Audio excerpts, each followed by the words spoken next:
Assalamualaikum warahmatullahi wabarakatuh. Kita masuk pada hadis yang kedua.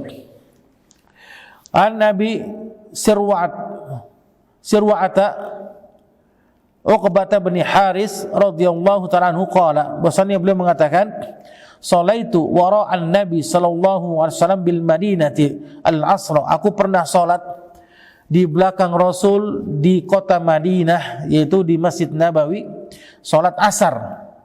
Fasallama summa qama musri'an. Kemudian Rasul salam, ya, maka Rasul segera untuk pergi.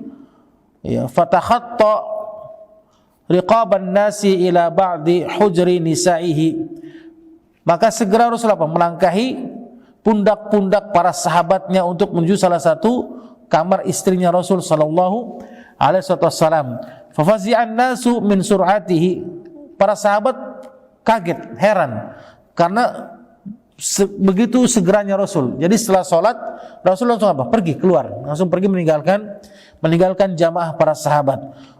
Fa kharaja alaihim, maka kemudian Rasul keluar menemui mereka. Fara'a annahum qad ajibu min sur'atihi, maka Rasul melihat para sahabat terheran-heran karena segeranya Rasul meninggalkan mereka. Faqala, maka Rasul yang mulia bersabda, "Zakartu syai'an min tibrin indana." Aku mengingat sesuatu dari sepotong emas yang ada pada kami, kata Rasul. Ini berarti apa? Sisa peninggalan dari harta rampasan perang yang dibagi-bagikan. Apa kata Rasul? "Fakarihtu an yahbasani." Maka aku takut, aku membencinya agar apa? Karena tersimpan olehku, ya, terhalang olehku. Fa amartu bi qismatihi, maka aku perintahkan untuk apa? Membaginya. Jadi Rasul enggak mau ada sesuatu yang harta yang ada di dalam rumah Rasul, ya, harta rampasan perang yang Rasul apa? Lupa untuk membagikannya kepada kaum muslimin. Ini amanah ini, jemaah. Banyak sekali kita ini yang enggak takut dengan amanah ini. Antum paham enggak? Sunduk peduli umat, ya, sekian miliar, akhirnya apa? Dikorek-korek sama dia. Dia apa? Dibuat data-data yang palsu, kemudian dikasih hanya sebagian saja, dikantongin sebagian. Ini termasuk ini enggak amanah, ikhwan. Antum perhatikan istri Rasul, ya. Antum lihat bagaimana Rasul itu berhati-hatinya, beliau menjaga dirinya agar tidak terfitnah dengan apa yang dikatakan oleh syariat taib. Maka Syekh mengatakan, fa fi hadzal hadis mubadaratu ila fi'lil khair. Maka hadis yang mulia ini menunjukkan agar kita bersegera kepada perbuatan kebaikan. Wa alla yatawanal insan an fi'lihi, dan jangan seorang apa? Menunda-nunda dari perbuatan kebaikan. Wa dzalika li annal insan la yadri mata yufaji'atul maut, dan manusia tidak akan tahu kapan dia akan mati. Wa yafutuhu al khair, dan akan hilang darinya kebaikan. Wal insanu yanbaghi an yakuna kayyisan. Apa kata Syekh? Dan seseorang itu maka wajib baginya untuk apa? Bersikap cerdas. Ya'malu lima ba'dal maut, di mana dia beramal mempersiapkan dirinya untuk kematian setelah kehidupan. Ini kita harus cerdas. Wala yatahawan, dan jangan bermalas-malasan dalam apa? Dalam beribadah. Enggak pernah kita mikirin mati. Ya. Terus yang dicari dunia sama dia sampai dia penuh perutnya, penuh hartanya, kemudian dia baru mati. Kaget dia. Wa idza kana al-insan fi umuri dunyahu yakunu musri'an wa yantahizul furas. Jika seorang, kata Syekh, dalam urusan dunia aja dia apa? Selalu mengambil kesempatan. Ada kesempatan langsung diambil olehnya. Ada bonus, wah, gercepnya minta ampun. Langsung dicari sama dia. Ya, ada sedikit uang apa? Akhir tahun, ya. Biasanya ini yang di PT-PT, ya. Akhir tahun ada bonus besar. Wah, lembur, hajar. Mau sampai 30 jam jabanin Ustaz. Yang penting apa? Nanti bulan Januari bisa jalan-jalan. Sampai sakit, tipes, baru dia kaget dia. Banyak kan seperti itu, ya. Giliran dunia aja. Wah, Masya Allah, tabarakallah. Kalaupun dia bisa ada ini, ambil sama dia kesempatan. Tapi apa kata Syekh? Giliran masalah akhirat, dia malas-malasan, menunda-nunda amal kebaikan, entar sok aja dan sebagainya, beralasan besok juga masih bisa kok.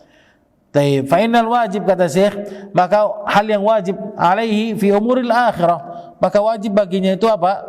Dia beramal amalan kebaikan, amalan akhirat. An yakuna kadzalik bal aula, maka dia harus seperti beramal amalan dunia, bahkan lebih utama lagi.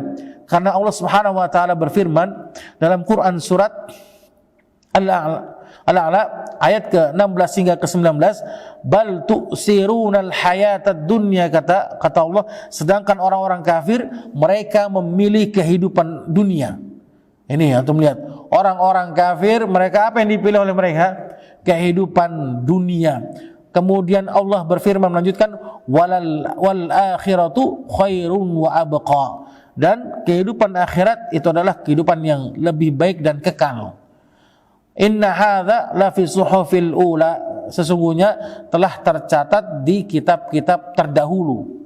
Suhuf Ibrahim wa Musa, yaitu di suhuf lembaran-lembaran Ibrahim dan lembaran Musa.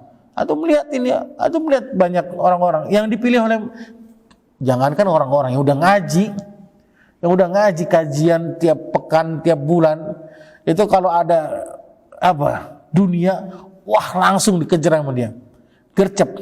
Tapi akhirat, ntar aja lah, besok juga masih bisa. Itu udah ngaji tuh. Bagaimana yang belum ngaji? Yang belum ngaji apa katanya? Yang haram aja susah Ustaz, apalagi yang halal. Itu yang belum ngaji. Barakallahu fikum. Ya, Masya Allah, tabarakallah, barakallahu fikum. Wa fil hadzal hadis, kata Syekh, dalil ala anna Rasul asra'an nas. Pada hadis yang mulia ini dalil menunjukkan bahwa apa? Rasul adalah orang yang paling bersegera dalam beramal kebaikan, wa annahu muhtajun ilal amal, dan Rasul adalah orang yang paling butuh amal kebaikan. Antum bisa bayangkan di sini. Padahal apa? Padahal Rasul adalah seorang yang dijamin oleh Allah diampuni dosanya yang lalu dan yang akan datang.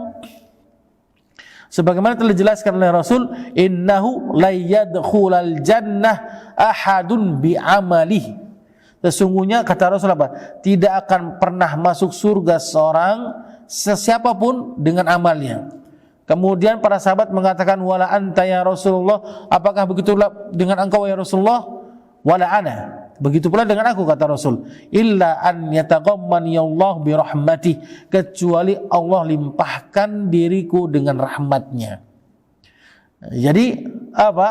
Semua kita ini masuk surga bukan karena amalnya, tapi karena rahmatnya Allah. Tapi sebab amal kebaikanlah yang akan mendorong manusia untuk masuk surga Allah. Sebab, ingat sebab. Ya, sebab itu namanya sunnatullah di situ. Itu dikatakan sebab. Emang benar manusia itu masuk surga bukan karena apa? Bukan karena amalannya, tapi karena sebab amalan kebaikannya lah yang menghantarkan dia untuk masuk surga Allah Subhanahu wa taala. Barakallahu fikum. Kemudian faedah yang selanjutnya, fil hadis dalilun ala anna rasul ka ghairihi minal bashar. Pada hadis yang kita bacakan tadi menunjukkan bahwasanya Rasul itu seperti manusia biasa yang lainnya. Ya, bisa lupa, kemudian mengingat, annahu yansa kama yansa ghairahu. Rasul itu lupa seperti lupanya yang lainnya. Idza kana yansa makana ma'luman ma indahu min qibal. Kalau seandainya Rasul itu lupa, maka beliau itu lupa pada sesuatu yang diketahui oleh sebelumnya. Fa innahu kadzalik min babi aula yajhal ma lam yakun ma'luman indahu min qabl. Begitu pula maka sangat wajar, kata Syekh, Rasul itu tidak mengetahui apa yang belum diketahui oleh beliau. Antum paham enggak? Jadi Rasul aja bisa lupa dari apa yang Rasul ketahui, maka amat sangat wajar Rasul tidak mengetahui apa yang tidak diketahui oleh Rasul, sesuatu yang ke depan. Makanya kalau ada orang yang ujuk-ujuk dia datang, tiba-tiba dia ngomong masalah yang gaib 1 jam ke depan, berarti dia lebih hebat dari Rasul. Rasul aja nggak tahu. Taib, barakallahu fikum. Makanya apa kata Allah dalam firman-Nya Al-Qur'an surat Al-An'am ayat 50, "Qul la aqulu lakum 'indi khazainullah wa la a'lamul ghaiba wa la aqulu lakum inni malakun." Katakanlah Muhammad, sesungguhnya aku tidak pernah mengatakan kepada engkau bahwasannya di sisiku itu adalah perbenaran yang ada padamu, kata Allah. Kemudian, dan aku sama sekali tidak mengetahui sesuatu yang gaib. Kemudian, dan aku tidak pernah mengatakan pada engkau bahwasannya engkau adalah termasuk dari malaikat. Jadi Rasul nggak tahu sesuatu yang gaib. Rasul nggak tahu tentang perbenaran-perbenaran yang ada di sisi Allah Subhanahu wa taala. Karena perkara yang gaib adalah perkara milik Allah Subhanahu wa taala. Fa amarallahu taala an yu'lina lil mala'i annahu laisa indahu khazainullah. Ya. Dan Allah memerintahkan kepada Rasul agar memberitahukan, mengkhabarkan kepada seluruh manusia bahwasannya Rasul tidak mengetahui apa yang ada di sisi Allah semuanya. Perkara-perkara yang gaib, wa annahu la ya'lamul ghaib wa annahu laisa bimalakin sallallahu wasallamu alaihi. Dan Rasul tidak mengetahui yang gaib, dan Rasul bukan termasuk dari malaikat-malaikat Allah Subhanahu wa taala. Taib. Fahadha, maka hadis yang mulai ini membantah, mematahkan anggapan kepada seorang yang dia datang kepada siapa? Kepada Rasul. Ala man yalja'una ila Rasul fi muhimmatihim wa mulimmatihim, yaitu dengan apa? Untuk menyelesaikan masalah, untuk meringankan bebannya, dia minta kepada Rasul. Ya, minta kepada Rasul ya.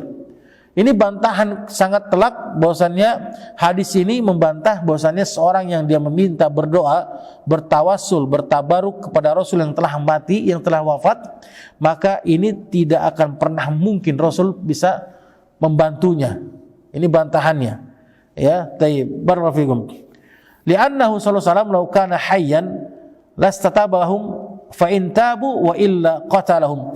Karena kalau seandainya Rasul itu masih hidup, Rasul melihat umatnya seperti itu yang minta-minta kepada Rasul di kuburan, di makam Rasul di Madinah, di Masjid Nabawi, maka Rasul akan perintahkan apa pada mereka? Untuk bertaubat. Kalau tidak mau maka mereka harus dibunuh. Kenapa kata Syekh? Li'annahum musyrikun. Karena mereka adalah orang-orang musyrik. Musyrik. Taib. Fa innal insan la yajuzu an yad'a ghairallah. Karena manusia itu tidak boleh meminta kepada selain Allah.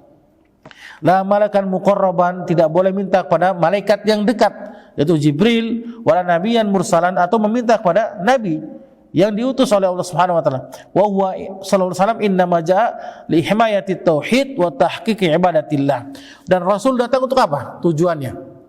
Apa tujuan Rasul datang diutus oleh Allah, apa tujuannya?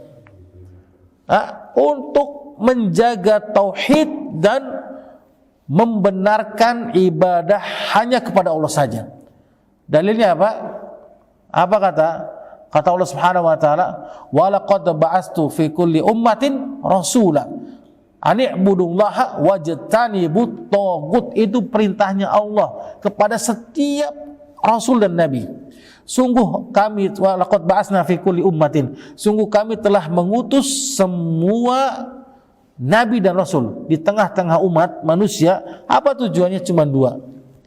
Ani budullaha wajtanibut taghut, kata Allah. Maka hendaklah mereka menyembah Allah dan tidak menyekutukan Allah dengan suatu apapun, yaitu menjadikan taghut selain Allah Subhanahu wa taala, menjauhi dari yang namanya taghut. Taib, barakallahu fikum.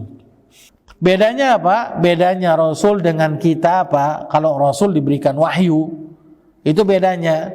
Kalau kita tidak, sebagaimana Allah Subhanahu wa taala berfirman di dalam Quran surat Al-Kahfi ayat 110, "Qul innama ana basyarum mislukum," kata Allah.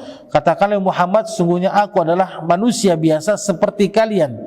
Yuha ilayya, yang diwahyukan kepadaku, innama ilahukum ilahu wahid. Sesungguhnya Tuhan kalian adalah Tuhan yang esa. Fata'ammala wasfahu bi annahu basyarun mislakum. Maka perhatikanlah bagaimana sifatnya Rasul itu sifat manusia biasa seperti kalian, kata Syekh, lau lam yakul mislukum, kalaulah bukan Allah mengatakan seperti kalian, lakafa, yakni idza qala innama ana bashar, maka cukuplah apa? Allah mengatakan sungguhnya aku adalah sebagai manusia biasa saja. Ya bisa jadi apa? Rasul manusia spesial, ya nggak lupa, nggak nikah dan sebagainya. Tapi Allah menegaskan apa? Mislukum, seperti kalian. Jadi Rasul apa? Bisa lupa, bisa ingat, menikah juga, butuh makan, butuh minum, dan butuh berpakaian sama seperti kalian. Jadi Rasul bukan malaikat dan juga bukan manusia yang spesial di hadapan Allah, kecuali sama dengan kalian yang Allah berikan wahyu bagi Rasul kita yang mulia sallallahu alaihi salatu wassalam. Allahu ta'ala ala wa alam. Insyaallah kita akan lanjutkan pada pertemuan akan datang hadis yang selanjutnya. Barakallahu fiikum. Subhanaka bihamdik asyhadu an la ilaha illa anta astaghfiruka wa atubu ilaik. Assalamualaikum warahmatullahi wabarakatuh.